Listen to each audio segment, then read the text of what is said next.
Hallo,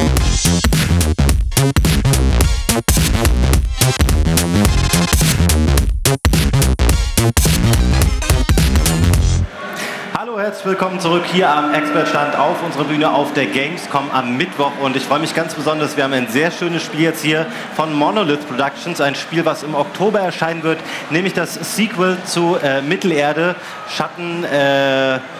Jetzt habe ich den Namen vergessen. Shadow of War, das ist das neue Spiel, Schatten des Krieges.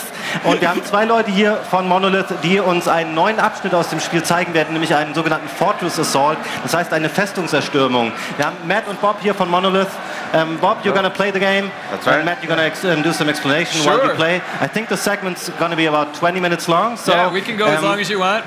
Maybe Bob will die. Okay. And we'll have to be done in 5 minutes. We can go. No, then we have to do it again. Go. All right. We'll do it again. We'll do it again if that happens. Okay, then Yeah. just let's get rolling. All So right. this is a new region that we brought to Gamescom. This is Gorgoroth. This is very late in the game. Actually, I should back up. This is Shadow of War. It's the sequel to Shadow of Mordor, which came out in 2013. It's basically set in the Middle-earth universe, and you're following Talion, who is merged with this elf, Celebrimbor, and they've basically made a new ring of power. And you are trying to take over Mordor from Sauron. And so part of that is each region has these fortresses. And you need to assault them and take them down so they're now your regions instead of Sauron's region. And one of the things, go ahead. I just want to ask, is it permanent? If you take a fortress, will it be yours forever, or going to be there fights about the fortresses? Fights. They want those regions back. All right. So, you know, like once you're in there, you take it, Sauron's forces are going to come back and try to take it back from you. The reason we like to show fort assaults, the game is pretty huge. It's an open world, third-person RPG. But the reasons that we're excited to show the fort assault is that it really shows off the Nemesis system. And for those folks who didn't play the original Shadow, what the Nemesis system means is that every single orc you meet and interact with is going to be unique to your gameplay. And as you kill them and interact with them more, you build a personal story with them that's unique to how you play.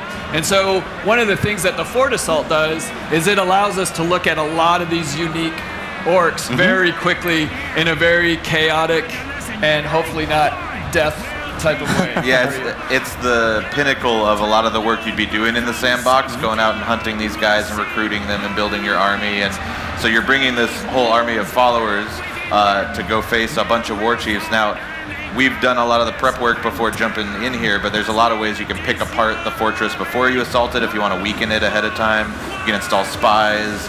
You can, you know, just kill the war chiefs so that it's an easier battle when you get here, or you can just come in by yourself without having raised an army and just face try to take it all on your own. It's probably not going to work, right? Handed to you. Yeah, exactly.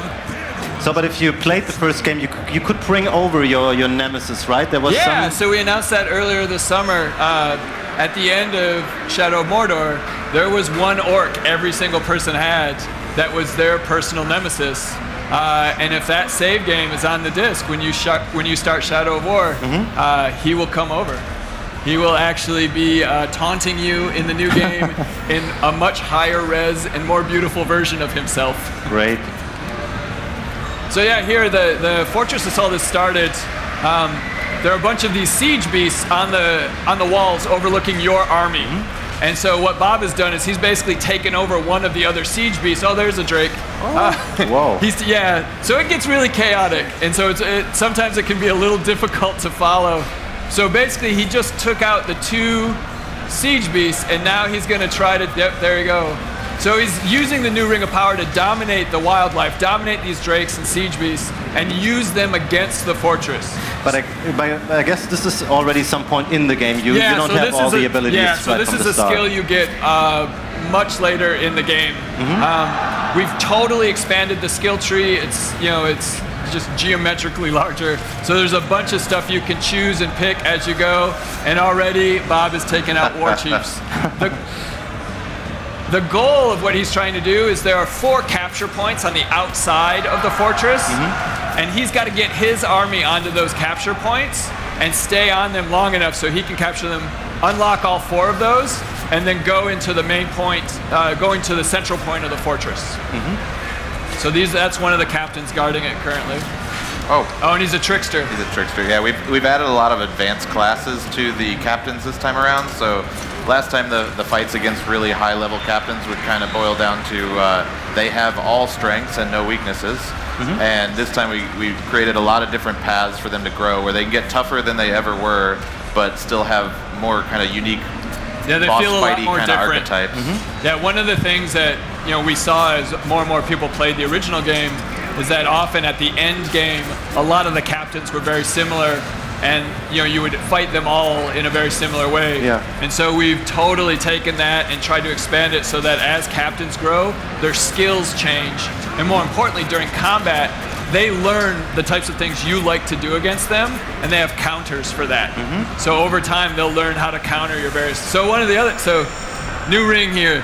This is how you build your army. So in the sandbox, as Bob was talking about earlier, we went around and identified a number of orc captains that we liked how their playstyle was, like the types they were, or just how cool they looked. And by breaking down their will, sort of fighting them, you can then dominate them, and that guy now is part of our army, and he'll fight for us. There was one option that you could choose. It was shame to reduce his level. This is new as well, right? Shame is pretty interesting. Often in the wild, you'll find captains that are a much higher level than you, and you can't dominate a higher level captain. But by shaming them, that breaks them down a level, and then you can go and try to find them again and then dominate them. But there's a bad side to that. The more you shame a captain, the more likely the next time you meet him, he's going to be a little bonkers. Okay. Where did you? What happened? Are you dying already? There's an archer over there. Oh, there's crazy. a long-range archer. Yeah. So I guess the archer is already what would probably shoot you down if you just flew around on the Drake. Yep. I mean, so you have all of these sort of movement abilities where you can really travel through. That's one of our Good boy.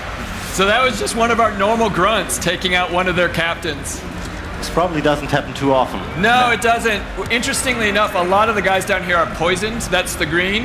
Yeah, and it's because of these siege beasts. These siege beasts are dropping giant bombs of poison, and they're pretty indiscriminate. They don't really care who's getting poisoned, and I think that captain basically had a lot of poison on him. So this is, and it's just like non-stop stuff to talk about. So the other thing that we did for Shadow of War that's greatly different from Mordor is that there's a huge upgrade system around your gear. And so every time you kill a captain or a war chief, they drop a piece of gear, they drop a piece of loot. And that can be your hammer, a ring, your cape, armor, your swords, your dagger. And all of those things can be unique to the captain who dropped them. And they can change, they not only change the visuals, but they also give you buffs. And as you kill higher orcs, your weapons and all of your gear will be higher gear. So the higher level an orc that you kill, the higher level of gear that you get.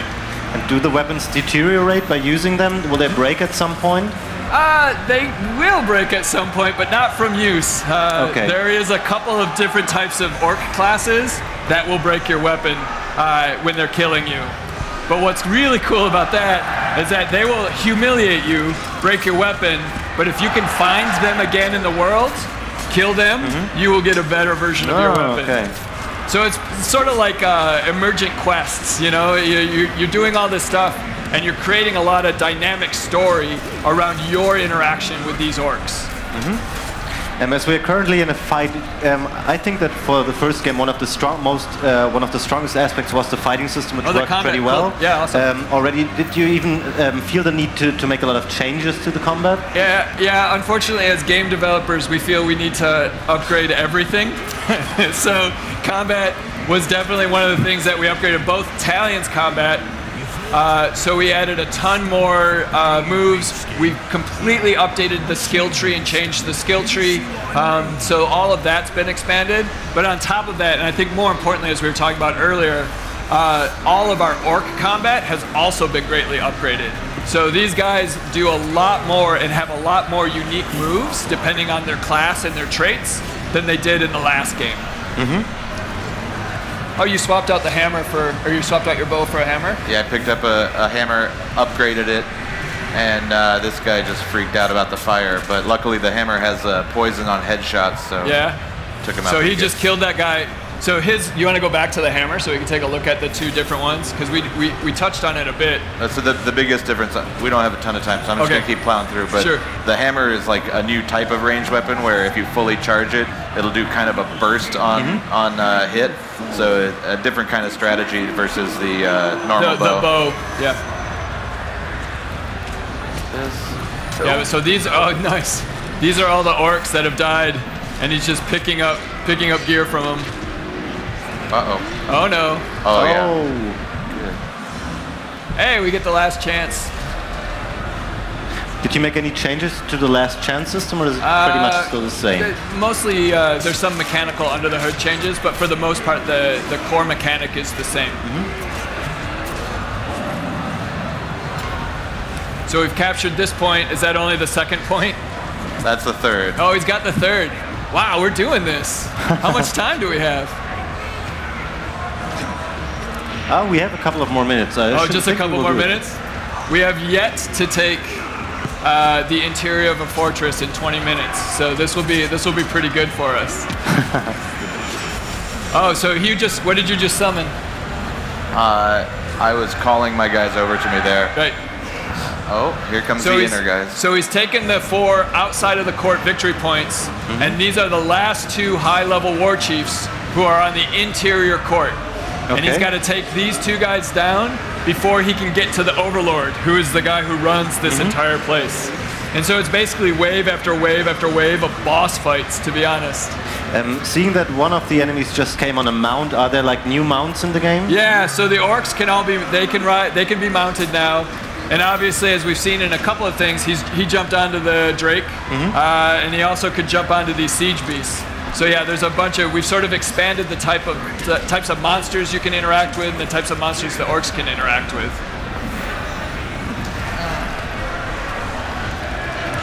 Take the hit here. Are you going to try to take it? Yep. No. Come on. So one of the things you can do, so he still has his siege beast gear on him, but one of the things you can do if you time it right, you can actually knock all of that gear off of him, and then he becomes a normal orc, or a normal grog that can just wander around and do a little destruction. Oh, is he still alive? Oh, sweet. Yeah. Oh, yeah. I'm going to hop back up. You got it, Dominic. Oh, he's gone. Oh, I'll get this guy. No, he's dead. So how unpredictable is the segment for you guys? I guess you've played it a couple of times. Is it developing new every time, or is it... So I did presentations for this at E3. I did about 30 of them a day for 4 days. Every single one was different. Okay. Yeah, and every single one there's so much content. There are still things that we see and the devs see where like, oh my God, I didn't even know that was in the game. And it's pretty cool. It's one of those games, all of the people who are helping folks play over in the business center, after the press leave, our demoers, these people who have worked on the game for 3 years, will sit down and finish for them. And that's just a testament that there's very few games that I've worked on in my many years of being a developer where you just want to keep playing all the time. And this is one of them. And so I can never get tired of watching people play. That's the other thing too, is it's great to just watch, because there's so much fun, humiliation, and interaction that watching the streams of this is also super enjoyable. Did you have to expand the team size if you wanted to? Because I read that the game is kind of like much bigger in every way in depth I mean, and we size learned. of the world. Oh, Savior! Whoa, yeah, Savior! That's awesome. Thank you, so Pain again, Seeker. we had he was about ready to be taken out, and one of our captains came in and saved us. Perfect. So we were down on our knees. So we'll remember that. He'll remember that, and then we'll have that interaction. He probably now thinks we're a little weak. Yeah. Yeah. Yeah, so I mean, we learned a lot. The last one was our first third-person open-world game, and so we tried to keep it a little sort of tight so we could get it done. So we didn't, the team's not a whole lot larger. We're just, we're a little smarter. We knew a little bit more of what we were doing and what we were getting into, but there is a lot of content. The whole idea of being able to control orcs and orc troops, I found that was introduced pretty late into the first game. Yeah. I guess it's going to be earlier in this one, right? Or even right from the start. Yeah, it's much earlier. It's not quite right from the start. There's a little bit of, there's some story intro, but it's very quickly on. you start to get all of those abilities and you start to build your army. One of the things that's very different in this game from the last one is that we've really tried to integrate the Nemesis system into the storyline. And so part of the second set of main quests is all about the Nemesis system and trying to build orcs. So he's riding the Olag. Can you talk a little bit more about the overarching storyline that's in the game, or is it still secret? So we've talked a little bit about it. The game itself takes place, at the end of Shadow of Mordor. The last thing he said is, it's time to forge a new ring. And this game starts with after the forging of that new ring and sort of focusing Celebrimbor's power into that ring.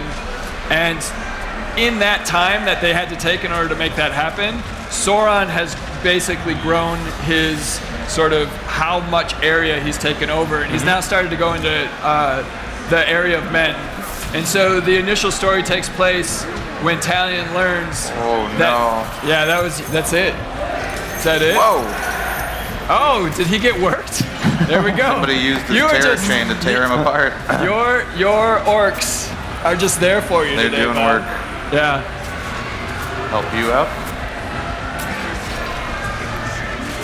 So yeah, a little bit back to the story.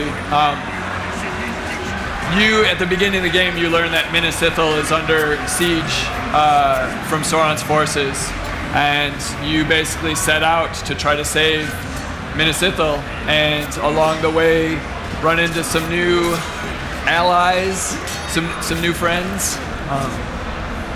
But we haven't done too much revealed too much from a story standpoint. We have revealed that Shelob is in the game. Yeah. Whether or not she is friend or foe is not something that is, it's Middle Earth. Everything's sort of gray. It's all a lot of times whether or not somebody's helpful or not. Everyone has their sort of own agendas. But isn't it like really awesome to have a world where you have such fancy creatures in it incredible. that you can use? It's awesome. As a place to sort of, it's almost like a playground for us as we're developing it. There's all these super cool things. Did you just take both of them? I did. We may get to the Overlord. Great. Yeah, but it is like you said, like it's such an expansive universe.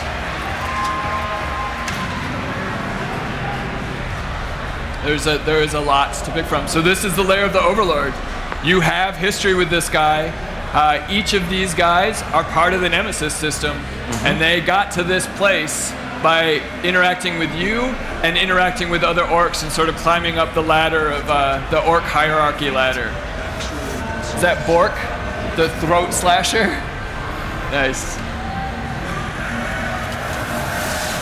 All right, can we do it?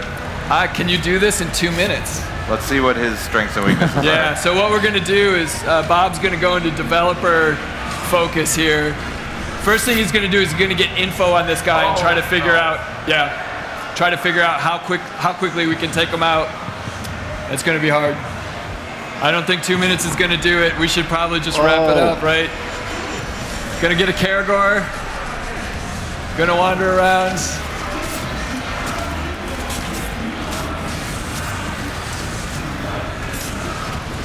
Yeah, so he's brought a bunch of his own guys in. Like he has a set of, there we go, he has his own Caragors. I just summoned that one. You summoned another one? Howling off my beast. Nice.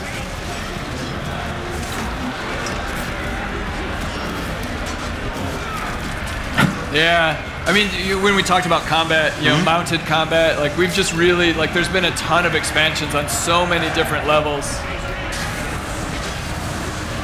I don't think it's gonna happen, Bob.